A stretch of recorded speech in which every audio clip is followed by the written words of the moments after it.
来，我帮你平复一下。没事，我歇会儿就好了。没那么简单。你有没有意识到，自从战场上回来，你就患上了心疾？相信我，我能缓解你的痛苦。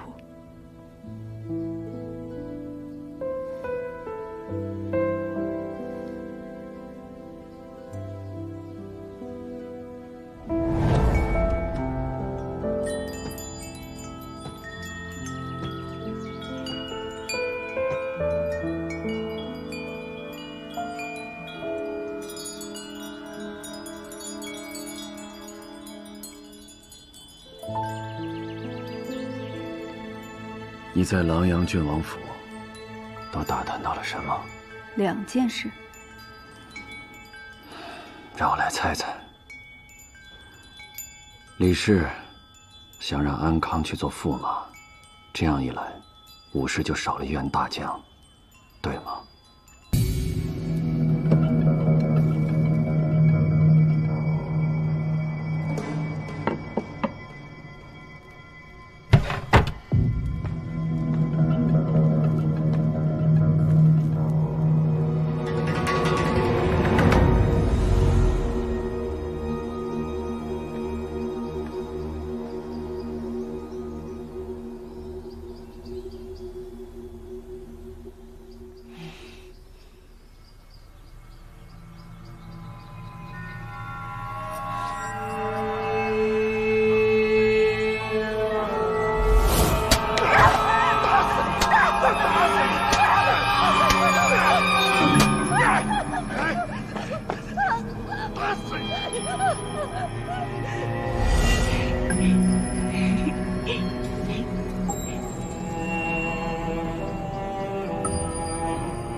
这鲤鱼肉刺多，不容易吃啊。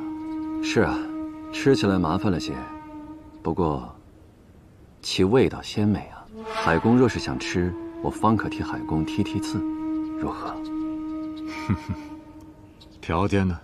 我若扳倒了他，我要他手上的关盐转修之权。关盐不是你能染指的。说说你真正的条件吧。大理寺少卿的后面，我想加上同平张氏4字。这鱼肉不能着急吃，刺要是没剔干净就往下咽，容易被卡住。我若是为美党剔除李宗旭这根大刺，这肉我是不是就能吃了？若是不成，也定不会牵连美党。你这不是为了美党，是为了那些吃不上盐的百姓。我给你个忠告，李宗旭的身份非同寻常，你应该去找一把现成可用的刀。谁？探子回报，叶平安已入了狼阳郡王府，他便是一把可用的刀。但是这把刀用毕后，还得处理干净。少城知道。来吧，尝尝我府中厨子的手艺。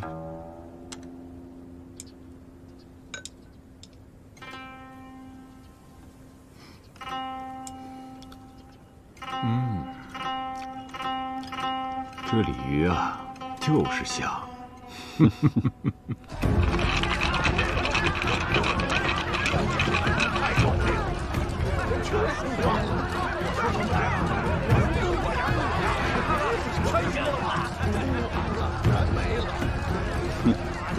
你来压压看，他下局是输还是赢？输。他运势当头，连赢这么多把，为什么让他输？这回呀，我压把小的。因为光头是你们的人，该让他输了。上！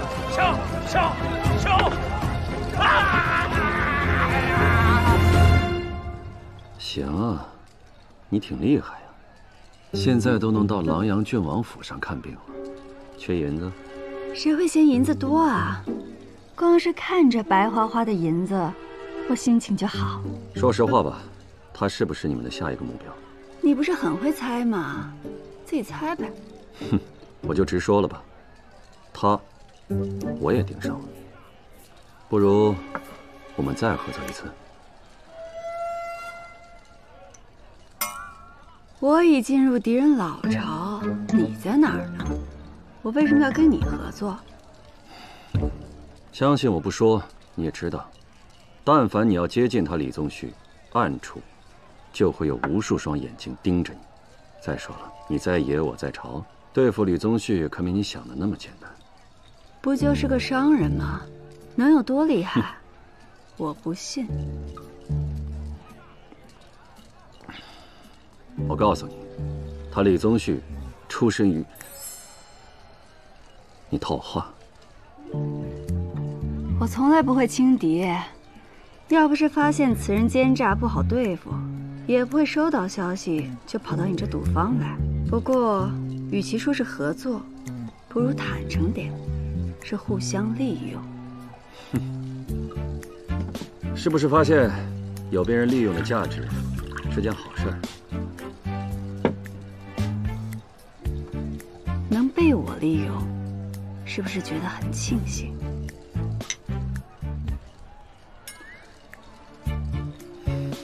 你方才赌赢了，走吧，去取你的赌资。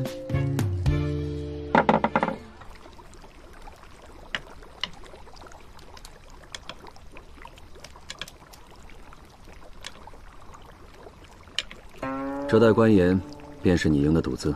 成色比延庆坊的好，这值不少银子呢。那袋呢？这袋是毒盐。南市有个脚夫因买不起官盐，索性就去黑市购入了这种毒盐来使用，吃了一段日子就中毒死了。若不是官盐太贵，他又怎会被逼得去买毒盐呢？前些日子我还看到一个阿婆在茅房里刮消息，吃那种东西，人很容易生病。有人说，李宗旭是奸计天下的大善人，也有人说，他是为富不仁的盐商。你怎么看？或许，对于被他施粮救过的人来说，他是个善人；可对于我来说，他是个该死之人。我知道了，他与御史案有关。既然目标一致，我就不跟你绕弯子了。你知道这圣都盐价为何逐年攀升吗？我查过，李宗旭囤盐不是1、2日了，官盐转售由户部监管。我想度量跟李宗旭一定有所勾结。不仅如此，去年扬州突然决堤，洪水淹没了大片盐田，李宗旭趁着盐价高涨之时大赚了一笔。据我所查，这决堤的洪水绝非天灾，而是人祸。你是说，扬州决堤也与李宗旭有关？他李宗旭布施的粮的确救了一些人，但这救济百姓的羊毛本就出在羊身上，他李宗旭可比度粮那好人要额头8倍。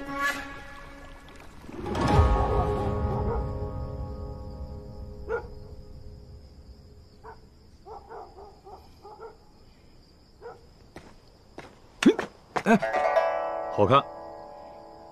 宋采莲呢？还我！小心点儿！你怎么在这儿？少城又在见谁啊？叶心意。哦，少卿之前让你查新郡底细，他没什么问题吧？能有什么问题啊？少城只是谨慎罢了，放心吧。我在想，少卿和叶心意之间是什么感情啊？你说是友情吧，的确有，但又不止。说不止吧，他们之间的相处呢，又跟我和彩莲截然不同。所以你说他们之间到底算什么感情啊？你真想知道吗？哎，他们之间的情谊就像这样。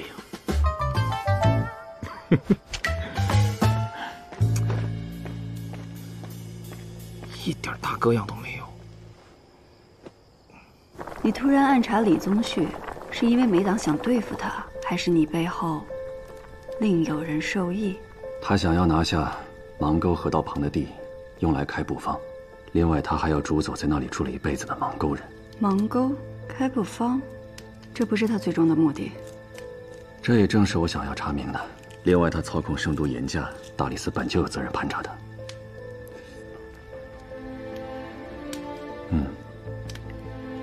这苦味变淡了，颜色也逐渐开始变白了。要我说，法子虽简陋，不过，若将这方法传出去，它应该能减缓百姓误食毒盐的伤身之患。如今这大风，大鬼当道，小鬼难缠。从官到商，从权臣到蓄力，这些蛀虫垄断官商，对百姓敲骨吸髓。这样一来，患心疾的人只会越来越多。人要医，但不能只医人。这顽疾可不好医治。当朝尚书仆射是他琅琊郡王的叔父，圣上册封的昭阳公主是他的堂姐。所以对付他，还得你我两个疯子来做。只是希望，若有一日你站在那高寒之位，眼里还能有着万民疾苦。若是不走到路的尽头，没有人知道这尽头会是什么样的。今日你跟我说了这么多李宗旭的事，那我也告诉你一个线索：我在琅琊郡王府看到刻有鹰头的竹筒，竹筒里的信件是说丹文写的。那你为什么没有偷出来？我不能打草惊蛇啊。他府上有最肮脏的秘密，也许我们能趁机将他所犯的罪行一并揭开。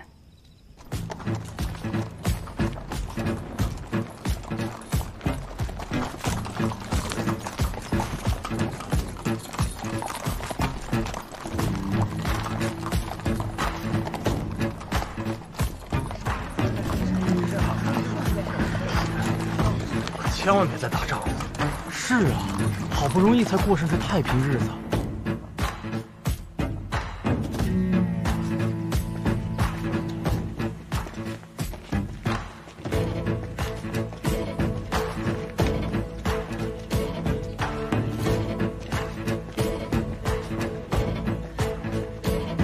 千里远道，一路辛苦，所需用度已为各位备好。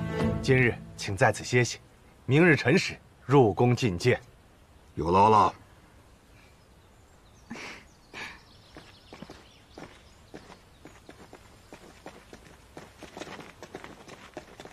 纯阳王知晓公主今日入京，提早备了些薄礼献给公主，有双凤玉瓷碗、百花琉璃尊、玉竹酒龟莲等，请公主笑纳。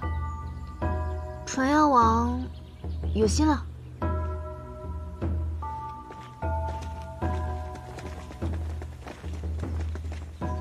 啊，听闻这纯阳王武良辰是个美男子，公主，公主，我在朔丹从未见过如此美的石榴花。听闻大风有献石榴寄情的说法。好吉，武将军住哪儿？我想摘朵石榴花送给他。公主，你着什么急呀？不如焚香沐浴，早些休息，明晨上殿就能见到心上人了。也是，那我明天再送给他。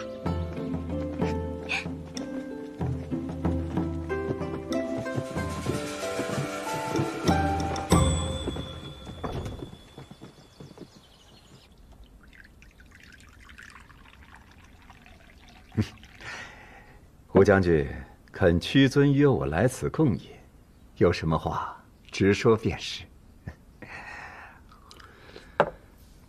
好啊，你不会忘记圣禧2年，你任汴州嘉怀仓仓司使，拒掉颜良以解金元之困的事吧？唉，吴将军有所不知啊，当时关内大旱，本就要调拨颜良救灾，拒掉是因为颜良不足。这不只是我嘉怀仓难呐。既然难，你又何以在调令前半个月，私调1000担盐，却未报户部？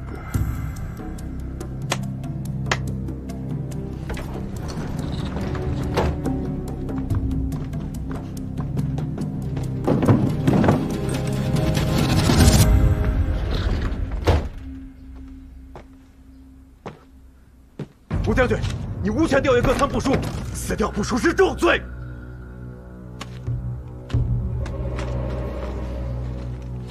徐主事，自己来念吧。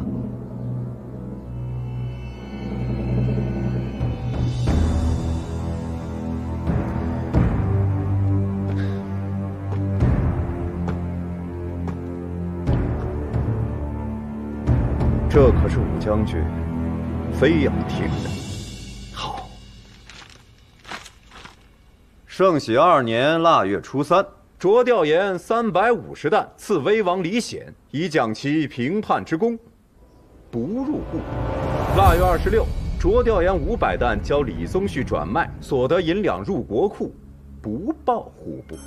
另有150担。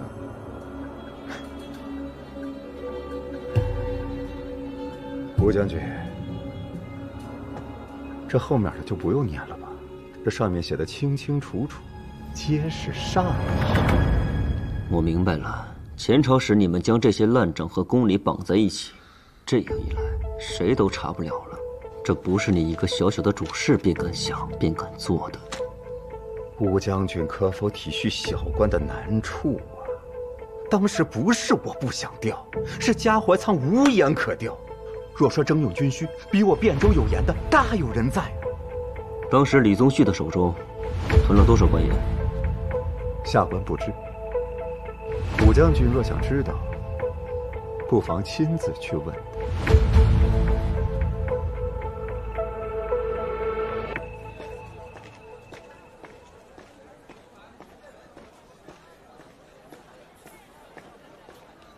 郎主已经在等叶信仪了，请。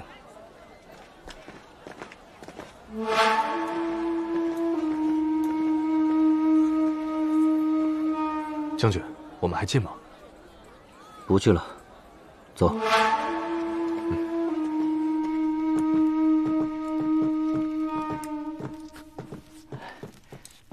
郎主，叶信仪到了。哦，郡王，叶信仪，自从你上次来过之后，我的确没有再见过那个妖物。我算过了，今夜是除掉此妖物的最佳时机。我需要在府上布阵。今夜，若错过了今夜，起码还要再等2个月。郡王也不想夜长梦多吧？好，那就按叶信仪说的办。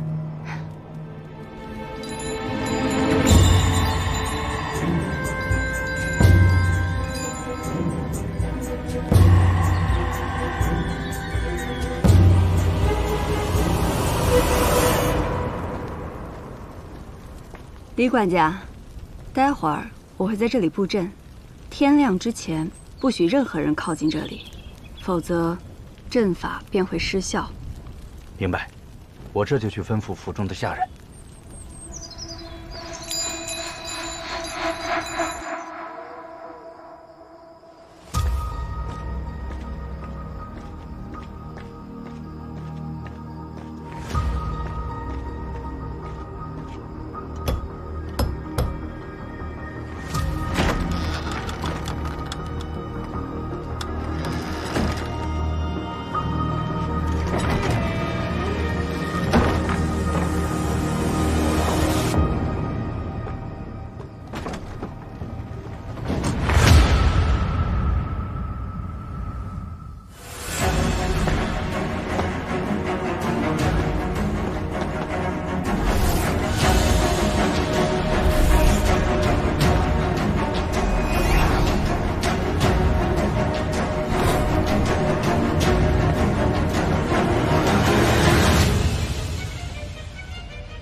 给你的信一直都没有回复，现在请我来，诚意有点迟了吧？你对圣都还是不够了解，这儿处处是眼线，自落入他人之手便是铁证，只有面对面交谈才是最稳妥的。那你是愿意与我们合作，将盐低于市价30%卖给我们喽？盐的事好说，就是驸马这个事，你大可开出条件。你是想让我们选李氏为驸马？恰恰相反，在圣上心里，我们李氏宗亲记挂前朝，犹如悬头之石。李氏成为驸马，若战事再起，你们能牵制于他吗？圣皇的心思，还得你们自己人来猜呀。我有一个好人选，武安康。若武安康成为驸马，你们不仅能带走一员大将，将来让他做人质，圣上还是要掂量掂量的。这件事你大可不必担心，我们的公主本就喜欢那位武将军。好啊，我与硕丹的朋友甚为投契啊。既然我们是朋友，我还是要提醒你一句：圣都危机四伏，万万不可大意。危机？我们是奔着和亲来的，难道还有人敢在我们头上动土不成？现如今有很多官员都是凭着当年的战功得到的官职，那可是眼睁睁地看着自己手足兄弟死在战场上，心存私怨呢，未必想化干戈为玉帛。你还是多留个心吧。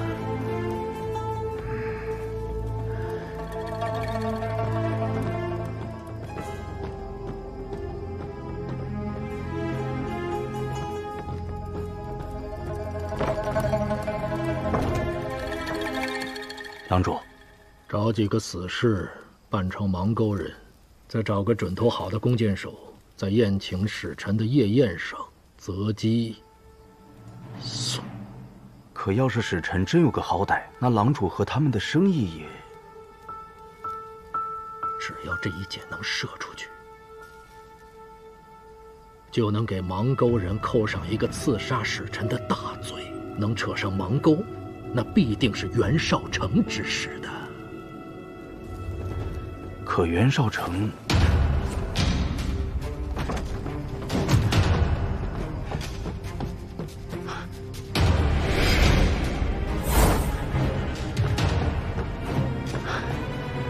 郎主，并无异常。走，去看一下叶心一。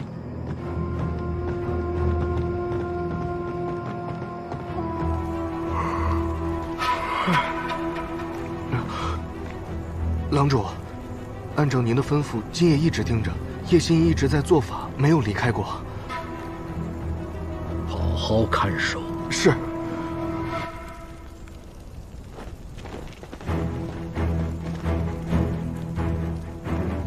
我从鸿胪客馆打探到，硕丹使臣郝吉今夜要去琅琊郡王府。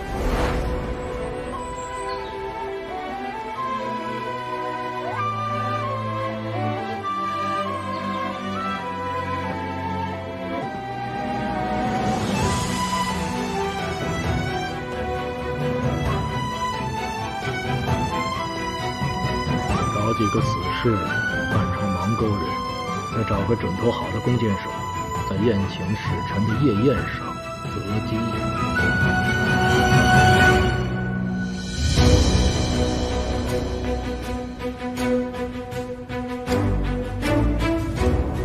硕丹使臣阿普纳郝吉向圣皇献至宝无尘珠，另备良马2000，牛羊5000，望迎大封驸马共结姻亲，修100年和平，再无战事。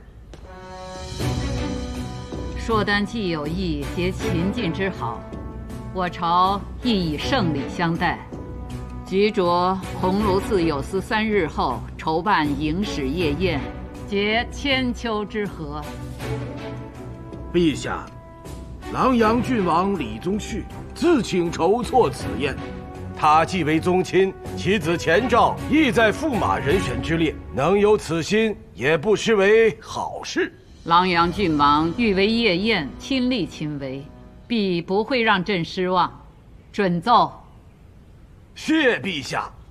再奏圣皇，请允准武安康将军为驸马，前往硕丹和亲。武安康乃大封将军，常年镇守边陲，怎么可以做驸马呢？大封既然真心与硕丹修好，边陲又何须再留旧将镇守？使臣说笑了，将领镇守边陲乃兵策，无关姻亲。请问，如果结亲之后，硕丹驻守边境的将军能将人马退到莽山以北吗？不能吧。早闻大封人才济济，即便是兵策，难道没了一位将军，大封便无人可用了吗？使臣此言差矣。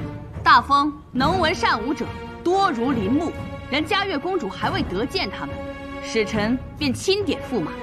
难道硕丹是要效仿不遵礼制的蛮夷吗？你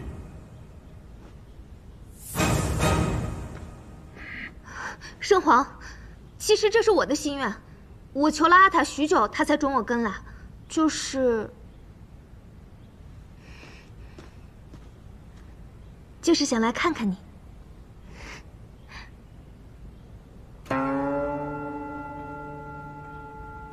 嘉悦公主真乃性情中人，不知你是何时与武将军相识的？14岁那年，我瞒着阿塔在草原上驯马，摔进了坑洞，怕得要命。直到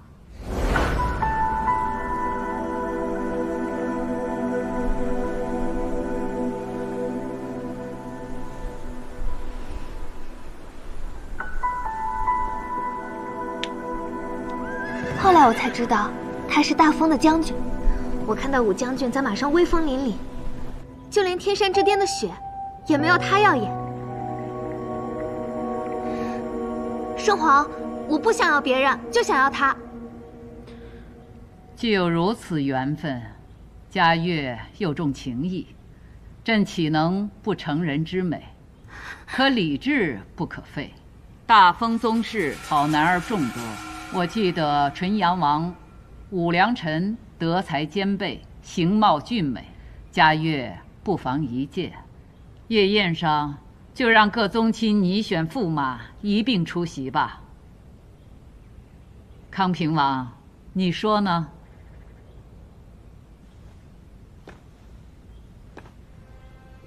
琅琊郡王尚且能替国为上，犬子理当如是。愿为陛下及大封尽绵薄之力。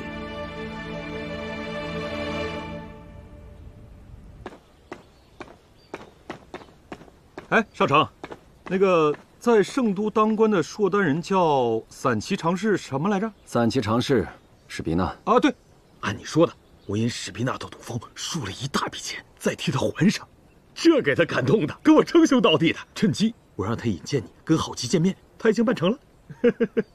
不过，这个郝吉我查了一下，他也上过战场。你跟他打，放心吧，他只是想要低价买盐，我就是要用他想要的，与他一起对付李宗旭。你知道我说的不是这个。你从战场回来，从来不跟硕丹人打交道，我担心的是……好了，这事已过去多年，你就别担心了。哎。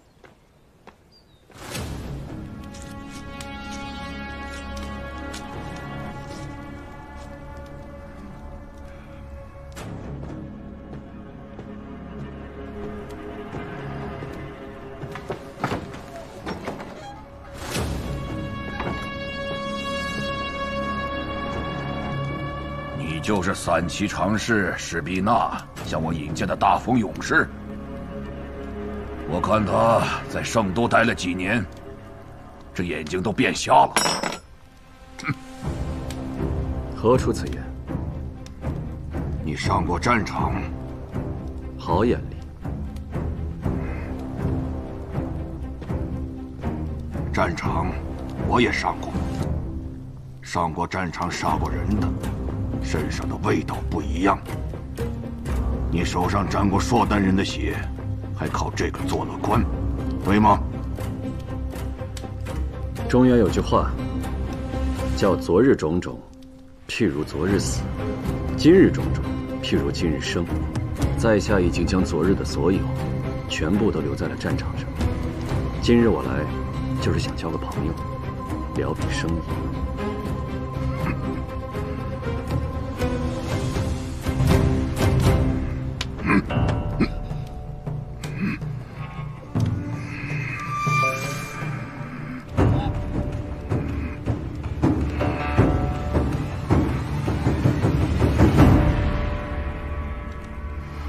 我不会和你做生意，我有我此行的使命，不想在你们的地方惹下任何事。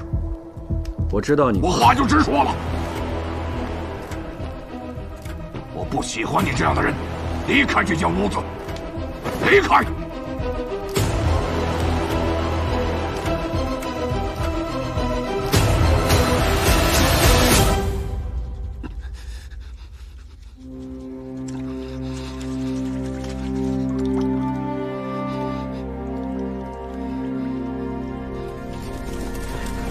快，追上！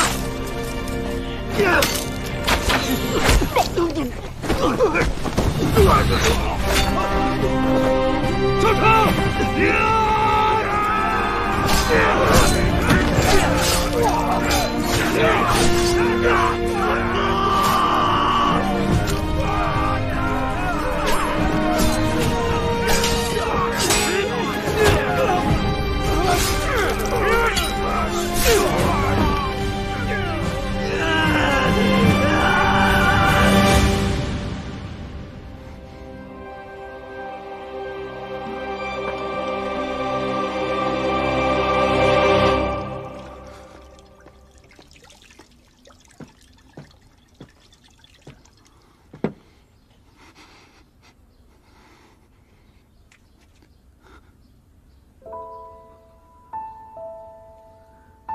我本想着去接近一下浩杰，从他身上找到突破李宗旭的入口，可是此人戒备心很重，他对我有恨，我看到他也会想起战场上的厮杀，我很难忍住不对他动手。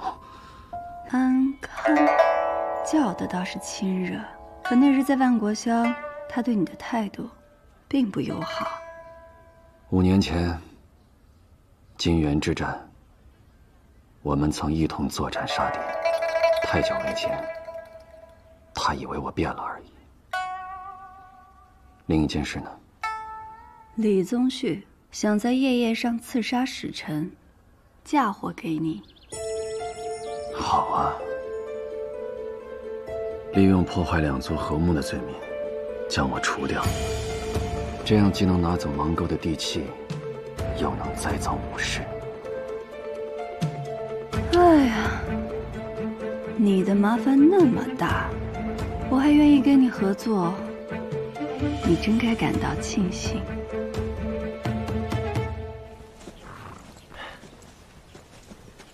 李兄，你这爱犬皮毛纯正又油亮，怕是名贵的很呐。这每日光是吃食，就得给它备上12盘菜，日日不重样，那可不是白吃的。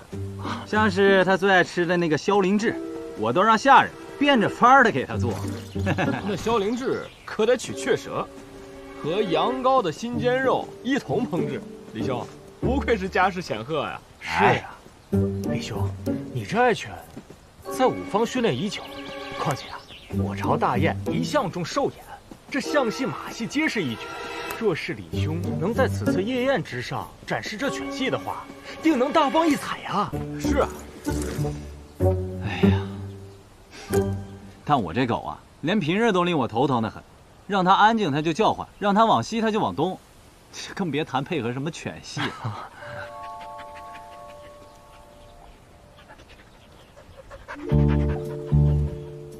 哎，这林子里怎么有狗啊？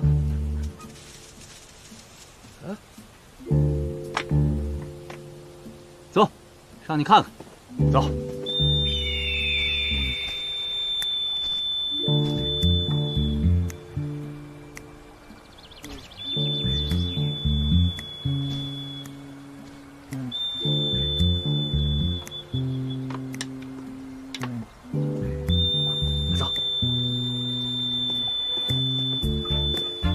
哎，你是什么人啊？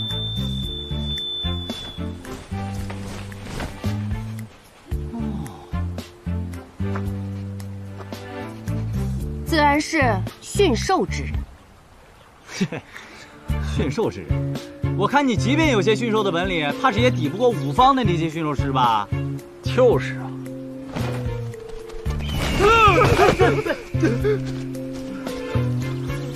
你们说的那五方，不过就是训些鹰犬走狗，而我，从小住在山林里，跟野兽同吃同住，就连蛇见了我，都会乖乖听话。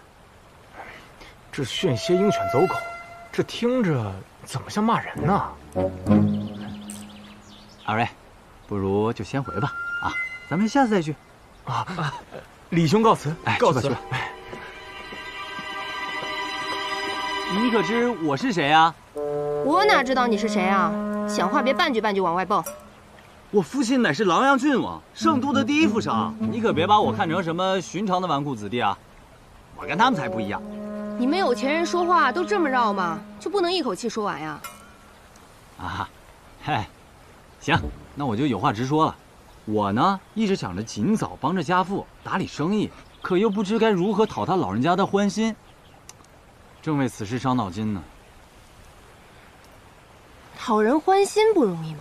投其所好呀，送些什么名器、墨宝之类的，送画，有市无价的名画，收到的人脸上有面儿，自然就高兴了。哎，你算是说到正题上了。这马上就要迎史夜宴了，这你知道吧？我当然知道。我看你有一些驯兽的本事，我决定了，给你一个发财的好机会。我呢，也是你选的驸马之一，你得助我用兽眼给使臣献上一幅名家所画的《千秋盛世图》。嘿嘿，你就这么上赶着当这个驸马呀？哎，其实驸马那个位置，我自然是瞧不上的啊。我只是想让我父亲能在众人面前正足了面子，如此一来，必能得到他的认可。若是如此，鹰戏犬戏就太俗套了。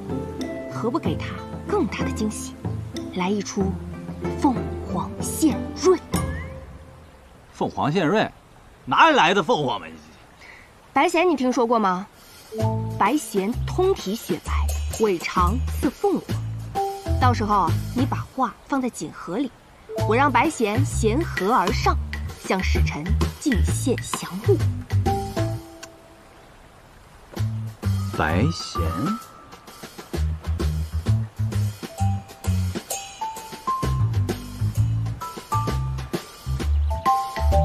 真好啊，真好！只不过，即便是我现在去给你找白弦来，怕是也来不及训它吧？这你不用担心，我从小就养了一只白弦。既然是惊喜，那就不能让旁人提前知晓。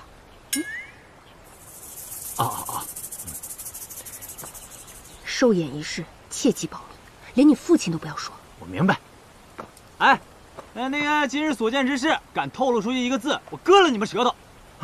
是。走吧，带你去我养白弦的地方，让你见识见识。行。